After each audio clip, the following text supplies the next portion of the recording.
नमस्कार दोस्तों, the air news में आपका स्वागत है। दोस्तों, आज मेरे साथ ओपीएस प्रदेशाध्यक्ष विजेंद्र धारीवाल हैं और लगातार इस मुहिम को आगे बढ़ा रहे हैं। देख रहे हैं कि क्या कुछ इनकी एक्टिविटी रहती है। सर, स्वागत है पहले तो आपका। धन्यवाद मनदीप जी। ओपीएस की लगातार मुहिम जारी है, तो क्या लग रहा है अब कहाँ तक पहुँची है मुहिम? देखिए मनदीप जी, मुहिम धीरे धीरे अपने जहाँ तक हम चाहते हैं उस तरफ बढ़ रही है जी। आपने देखा होगा कि हमारा जब आंदोलन पीक पर था, बड़ा आंदोलन लगातार, चाहे साइकिल यात्रा की बात हो, चाहे पंचकुला के बड़े प्रदर्शन की बात हो, चाहे जींद रैली की बात हो, चाहे दिल्ली रैली की बात हो, उससे पहले सरकार लगातार एक बात कहती थी कि हम एनपीएस को ओपीएस में बदलने की का तो छोड़ो, हम एनपीएस में भी कोई बदलाव नहीं करेंगे। वही सरकार उस आंदोलन के दबाव में नई स्कीम लाने को मजबूर हुई, जिसका नाम है यूनिफाइड पेंशन स्कीम, यूपीएस के नाम से जिसे जानते हैं जी। और केंद्र सरकार ने इसको 1 अप्रैल लागू कर दिया, 1 अप्रैल 2025 से। और ये नोटिफिकेशन जब जारी किया तो उसमें क्लियर लिखा कि 30 जून तक का ही कर्मचारियों को समय दिया जाएगा और 30 जून तक अगर जो कर्मचारी यूपीएस को अडॉप्ट कर लेता है तो ठीक है, वरना हम दोबारा उसको मौका नहीं देंगे। वही सरकार लगातार जब कर्मचारियों ने यूपीएस को डिनाई कर दिया, क्योंकि यूपीएस एनपीएस से भी भयानक है। एनपीएस से तो केवल और केवल कर्मचारियों का भविष्य अंधकार में हो रहा था, उनको पेंशन नहीं मिल रही थी। यहाँ यूपीएस में पेंशन का एक प्रावधान दे दिया कि 50% पेंशन मिलेगी, लेकिन अगर उनकी टर्म कंडीशन को हम देखते हैं तो ये संभव हो ही नहीं सकता। दूसरी बात, जो कर्मचारियों का पैसा काटा जा रहा है 10%, सरकार अपनी तरफ से शेयर मार्केट में जो लगा रही है, उसकी भी वापसी जो एनपीएस में 60% की हुआ करती थी वो ख़त्म कर दी गई। इसलिए कर्मचारियों ने इसको डिनाई कर दिया कि हमें यूपीएस नहीं चाहिए, हमें तो केवल और केवल ओपीएस चाहिए। और किसी भी कर्मचारी ने 30 जून तक यूपीएस को अडॉप्ट नहीं किया। कितना कुछ फर्क पड़ा है यूपीएस आने से? ओपीएस की जो मुहिम चल रही थी उस पर इससे कितने लोगों ने इसको ज्वाइन किया? इससे अगर मैं ज्वाइनिंग की बात करूं, मैं वही बता रहा था कि 30 जून तक किसी ने अडॉप्ट नहीं किया। सरकार को मजबूरी वंश इसका समय बढ़ाकर 30 सितंबर करना पड़ा। 30 सितंबर तक केवल और केवल 70,000 कर्मचारियों ने अडॉप्ट किया। ये वो कर्मचारी हैं जिनकी जो लेंथ ऑफ सर्विस है वो 10 से 12 साल है, जिनको ना ओपीएस का बेनिफिट कम मिलेगा, लेकिन यूपीएस में जो 10,000 की मिनिमम गारंटी कर दी पेंशन की 10 साल की सर्विस के बाद, उन्होंने उसके लिए उसको अडॉप्ट कर लिया। दूसरी बात, 30 सितंबर तक जब कर्मचारियों का रिस्पॉन्स नहीं आया, 24 लाख केंद्रीय कर्मचारियों में से केवल 70,000, आप अंदाजा लगा सकते हैं कर्मचारी किस तरह से डिनाई कर चुके हैं। और सरकार अरबों रुपए इसके प्रचार प्रसार पर खर्च कर चुकी है। बड़े बड़े विज्ञापन दिए जा रहे हैं, रेलवे स्टेशन, बड़े मीडिया समूह, इनके द्वारा इसका लगातार प्रचार किया जा रहा है।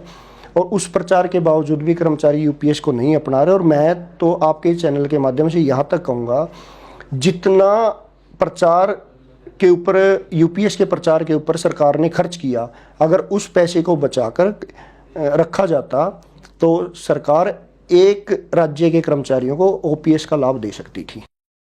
यूपीएस के प्रचार के पैसे से इतना खर्च कर दिया उसके ऊपर।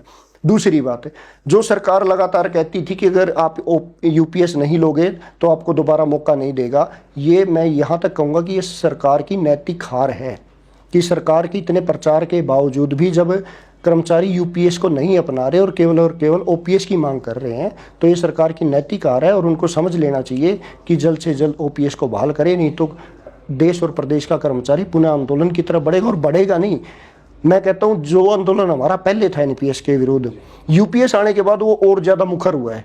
मेरे पास लगातार कर्मचारियों के, अधिकारियों के फ़ोन आते हैं कि प्रधान जी और सक्रियता बढ़ाएं। और इसी सक्रियता में हमने 1 अगस्त को सभी जिला मुख्यालयों पर प्रदर्शन किए थे।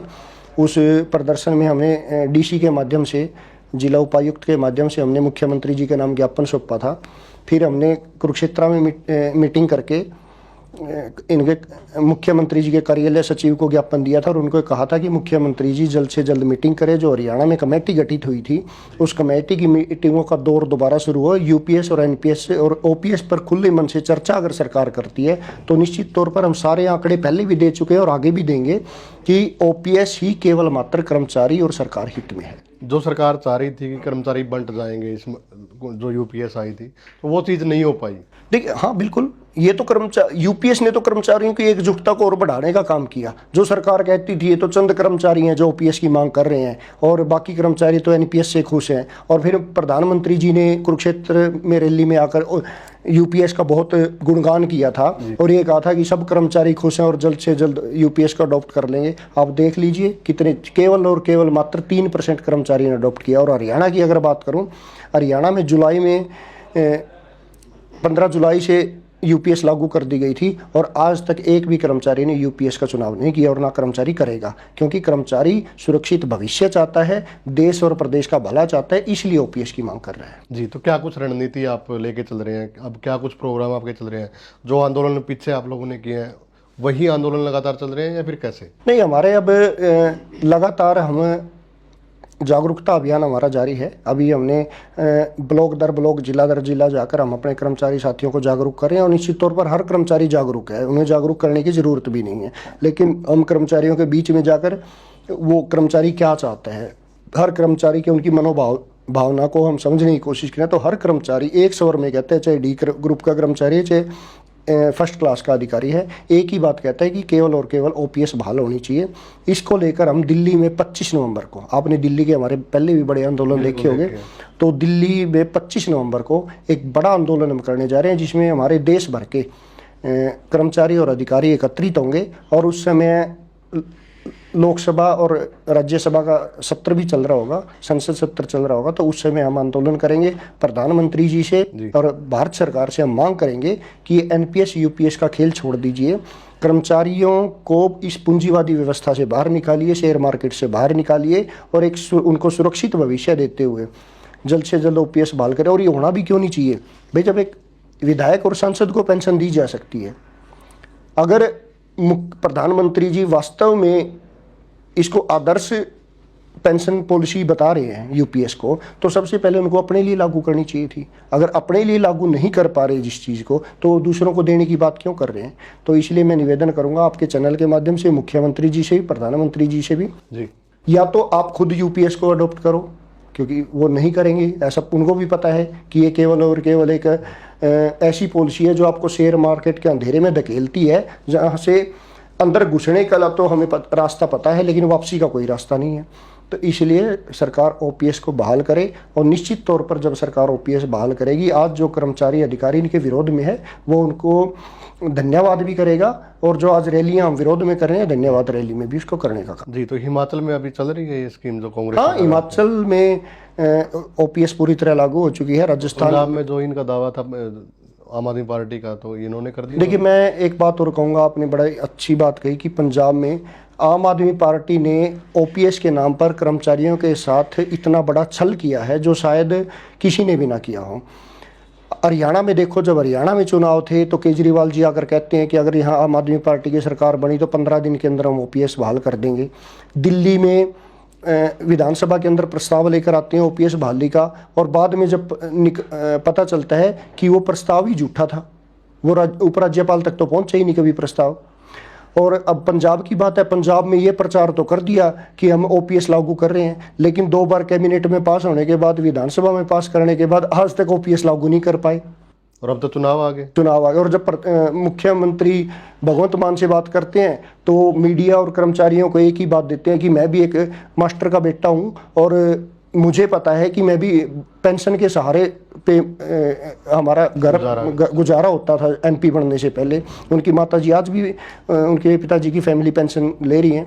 तो जो अपने परिवार में आपको जब उस चीज़ का आपको पता है कि उसके कितना बेनिफिट है एक परिवार को, तो क्या वो कर्मचारियों को लागू नहीं करनी चाहिए? आप कर्मचारियों को गुमराह करना बंद करें और जो धोखा आपने दिया है, निश्चित तौर पर ये पढ़ा लिखा वर्ग है, इस धोखे का जवाब भी आपको जरूर देगा। तो क्या पंजाब में भी लगातार आंदोलन जारी रहेंगे? बिल्कुल, पंजाब में आज हमारे लगातार आंदोलन जारी है। अभी 10 दिन पहले वहाँ पर जिला स्तरीय प्रदर्शन थे और अभी नवंबर की हमारी दिल्ली रैली होने के बाद पंजाब में एक बहुत बड़ा आंदोलन करेंगे। और अभी 2 नवंबर को तरन तारण में भी हमारा एक मोटरसाइकिल यात्रा वहाँ पर निकाली जा रही है, बड़ा आंदोलन किया जा रहा है।